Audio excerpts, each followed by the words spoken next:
All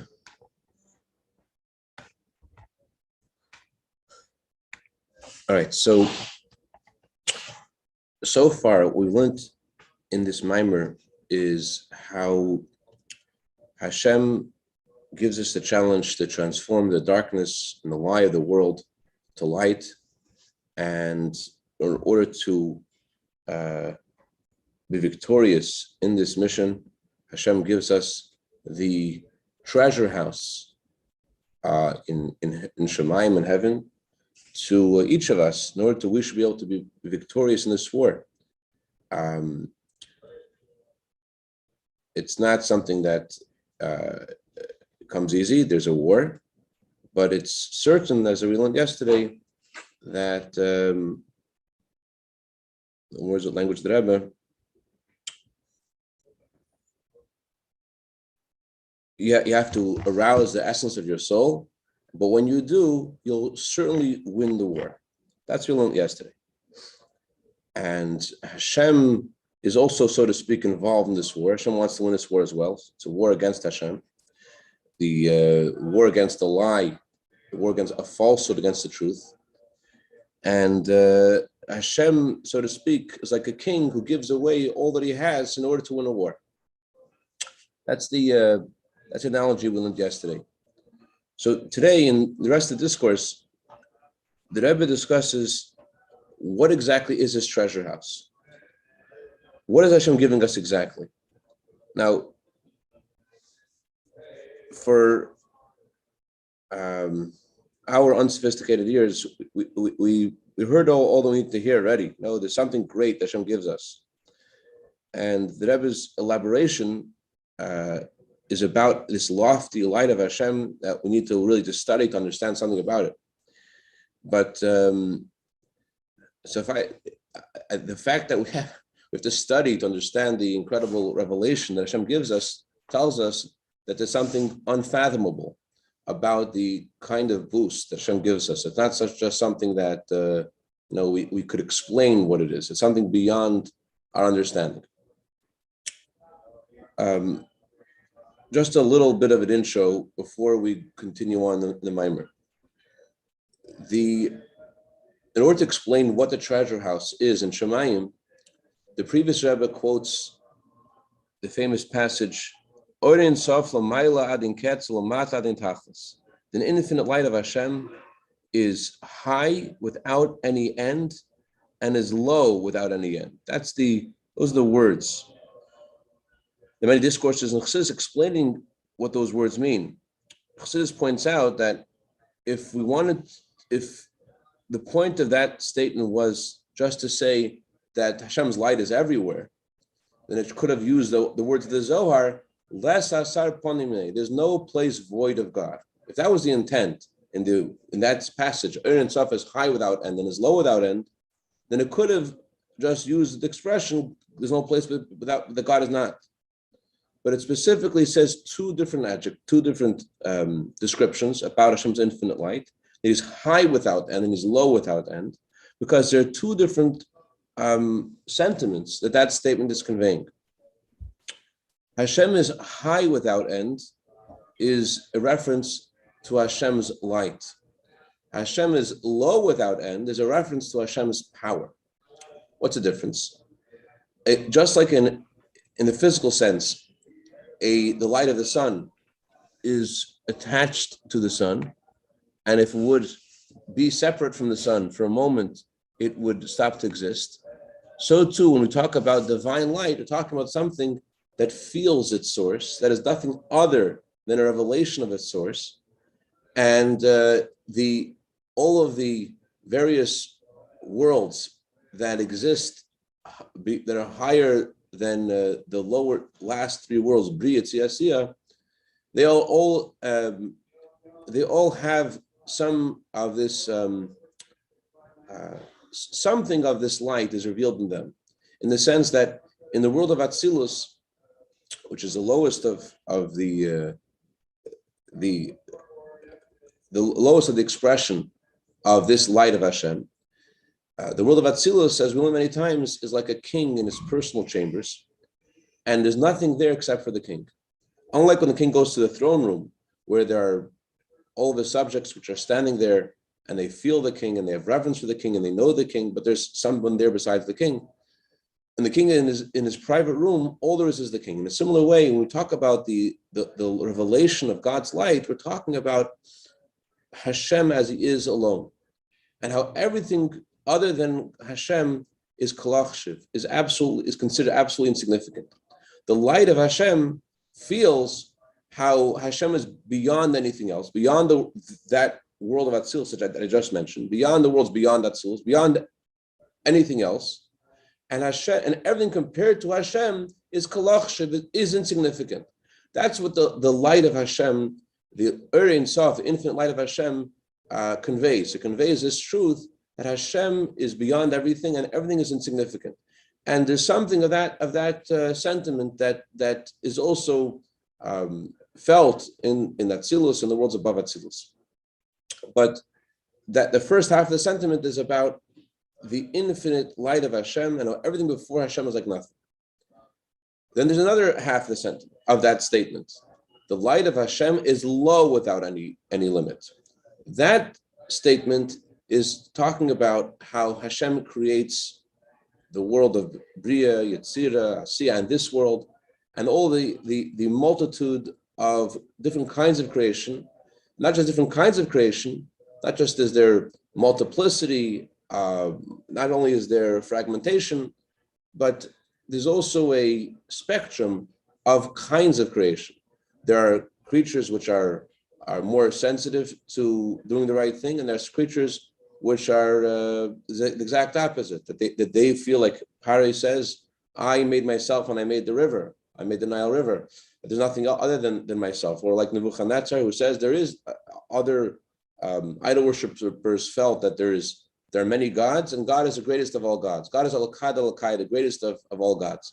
And he said there's no God of all gods. He's the God. So Hashem made all kinds of creatures, not just different kinds of creatures, but there's a whole range of hierarchy of different levels within God's creation. That kind of creation is called Hashem's power. Why is it called Hashem's power? Because just like when you throw a ball to the air, so there's something of your power that departs into the ball, and therefore allows it to suspend this and it go against the force of gravity, because you've imparted something in that ball and it's now going against the grain, against the force of gravity. So it's separate from you. It's something from you has gone into the ball. In a similar way, Hashem creates a reality that feels that it's separate from Hashem, beginning with the throne room, the world of Bria, which, although all the creatures in the world of Bria, like in the throne room, they feel absolute reverence for Hashem, and they feel dveikos, attachment to Hashem. In fact, the previous Rebbe said that the world of Bria, what is it? It's a place of dveikos, a place of attachment. But nonetheless, it's still creatures that have a state of, that experience this attachment. So we're talking about things that experience that attachment. And the world of Yetzirah is less. Analogy the Rebbe gives, the world of Yetzirah is like people who have been in the throne room and have left the throne room. And the world of Asiya is like people at the far reaches of the kingdom who never even heard barely about the king, and they need the messengers from the palace to tell them who the king is and to bring them things from the king. That's the far reaches of the palace is of course this world. So all of those worlds have in common that they are a thing. Their thinginess, if you will, is more or less, depending on what level of world we're talking about, from the throne room to the far reaches of the kingdom, but they all have a similar shared value of we exist. They have a shared value of a we. There's something. So that's why it's called a power, because just like a power departs from this person, separates from the person, when you impart that power into the ball, so too Hashem creates a reality that seems like it's separate from Hashem. Of course, the truth is that there's nothing separate from Hashem, but the perceived reality that there is something separate from Hashem, chas v'shalom, that perceived reality is called Hashem's power. That's the meaning of Hashem's light is infinite and descends without limit.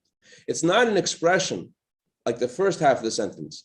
how Ein Sof is a mile and ket, how Hashem is high without limit. That first half of the sentence expresses how everything compared to Hashem is like nothing, and all of the reality that is created by Hashem's light that feels Hashem as the only existence, and that they exist, their existence is nothing. The first half of the sentence is expressing how, compared to infinite light of Hashem, all of existence is nothing.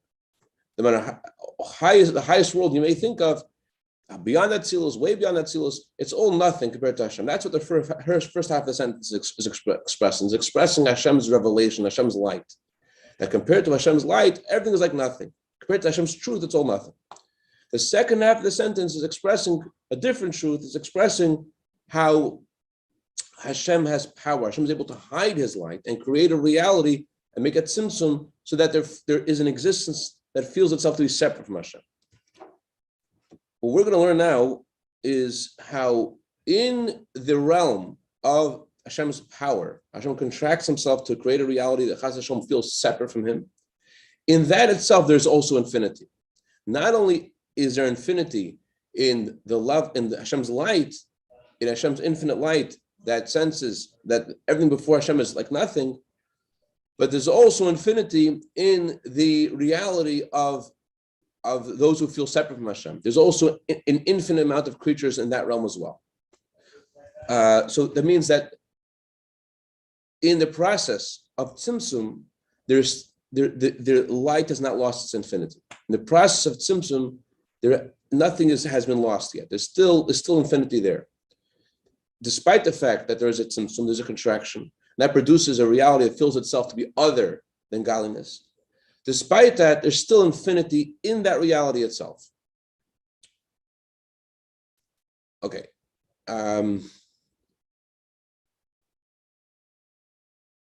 One more item for introduction. What is the tzimtzum did two things.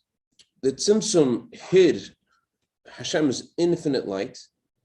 Before the tzimtzum, there is the infinite light of Hashem, and there's also what will later be the source of the kav, the light of Hashem that is produced by the tzimtzum.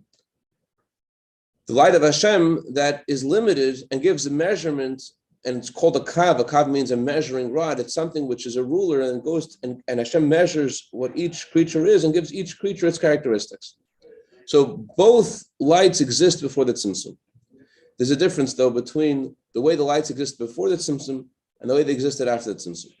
Before the tzimtzum, the infinite light of Hashem is revealed, and Hashem's limited ray of light is submerged in this infinite reality.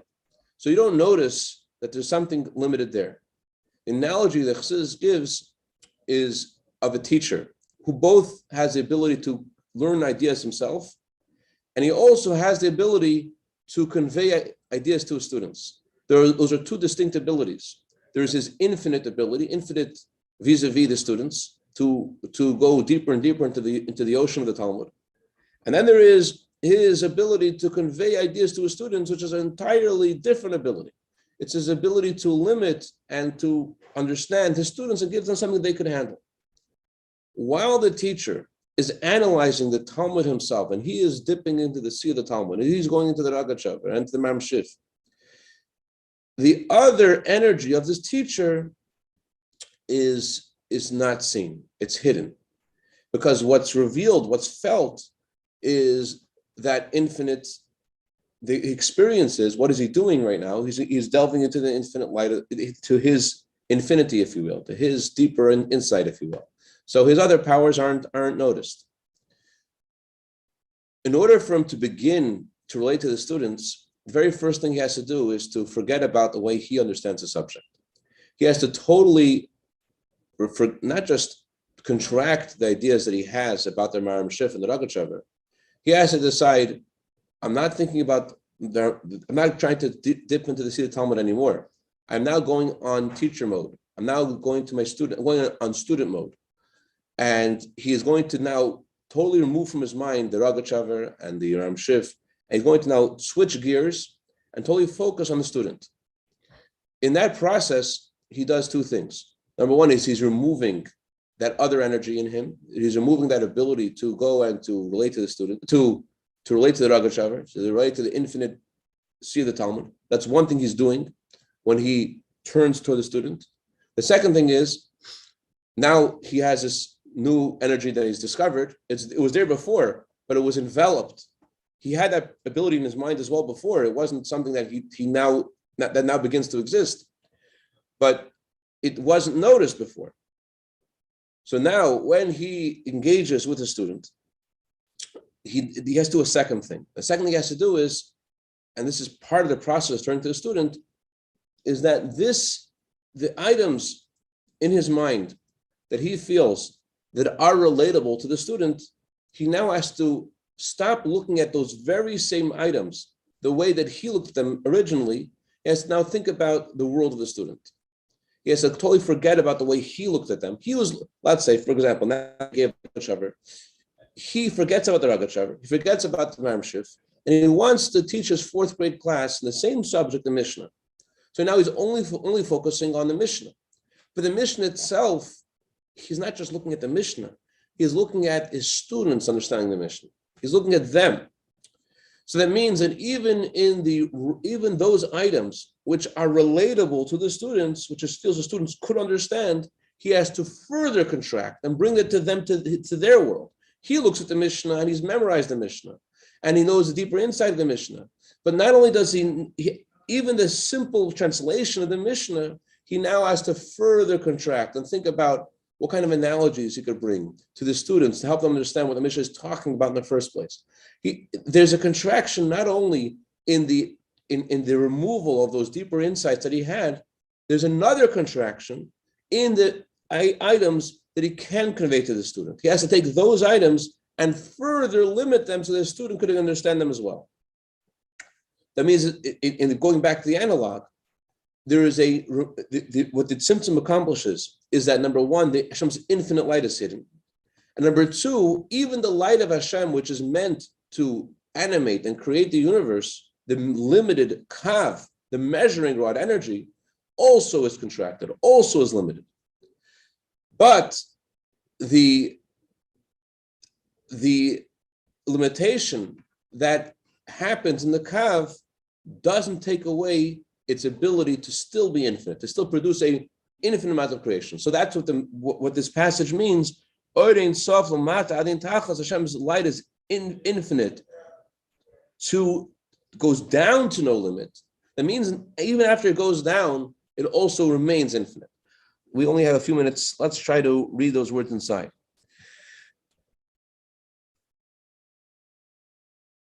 We are actually, no, we're not going to have time to read this inside today. Let's just add one more point.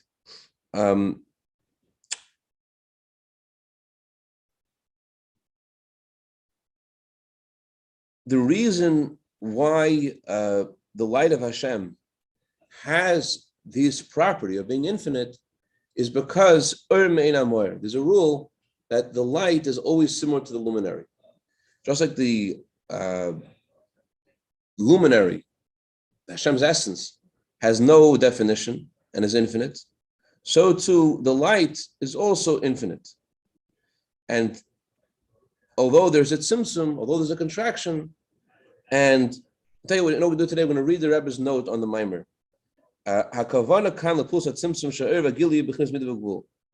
There is an impact of tzimtzum. It's in page Chav Ches, the Maamar, Ois Beis. The impact of the tzimtzum is that the light of Hashem, the light which is about the kav light, the tzimtzum impacts that light, the limited light, the light of which is related to the student, so that it should have a limitation. There's another impact of tzimtzum. Tzimtzum also removes the infinite light. But let's talk about the impact of tzimtzum on what's relevant to the student. The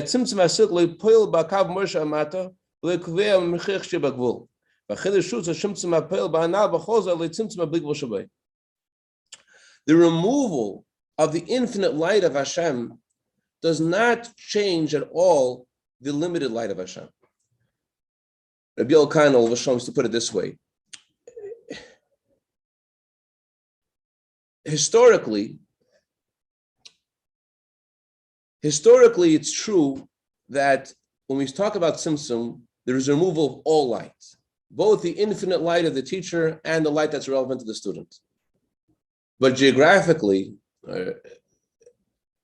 the infinite light of Hashem was removed, so to speak. Nothing is removed. Of course, Tzimtzum is not kipshuta. It's not to be understood literally that the light was removed. It's just it was hidden. But the infinite light of Hashem being hidden, that was what the point of the Tzimtzum was.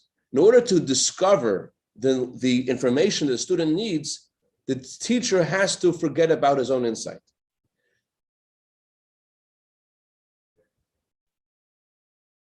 But he doesn't have the insight that's relevant to the students that the teacher has in potential when the teacher is going through the sea of the Talmud, going through the Ragachover, and that potential he has to convey to the student. That potential doesn't need to be removed. That was limited in the first place. So therefore, the Tzimtzum isn't the first Tzimtzum. What's unique about the first Tzimtzum is a total removal of light. So Rabbi El was saying that although there is a total removal of light, but you don't really need to have a total removal. You only need to remove the infinite light. The limited light, you just need to contract a little bit more so that could be relevant to the students a little bit more. But the reason why there was a total removal of light was in order to discover and to separate the infinite light from the limited light. Because while the infinite light is revealed, so then the teacher's ability is muddled by this experience that he has going through the sea of the Talmud. Therefore, he has to forget everything. He has to start over again. But you don't really need to have a total removal, a total concealment of the limited light. The limited light is only removed because in order to discover the light that's irrelevant to the students, the teacher has to forget everything. But if we were to go into a laboratory and we were to be able to separate the teacher's ability to understand the Talmud himself and his ability to relate to the students, and be able to separate them, there will be no need to remove the light that's relevant to the students. It's only just in order for the teacher to be able to find that, he has to forget about everything. So although the unique property of the first Tzimtzum as removal, or Tzimtzum as total concealment, complete concealment, is only needed for the infinite light of Hashem, not for the limited light of Hashem. So that regarding the limited light of Hashem, that light only has to undergo some more subtle form of contraction, some more not such a gross, dramatic change as the infinite light does. Infinite light has to be completely hidden for there to be a post-Tzimtzum kind of reality. But the limited light of Hashem does need to have such doesn't need to have such treatment. It just needs to be somewhat more contracted, somewhat more changed, but not so dramatically.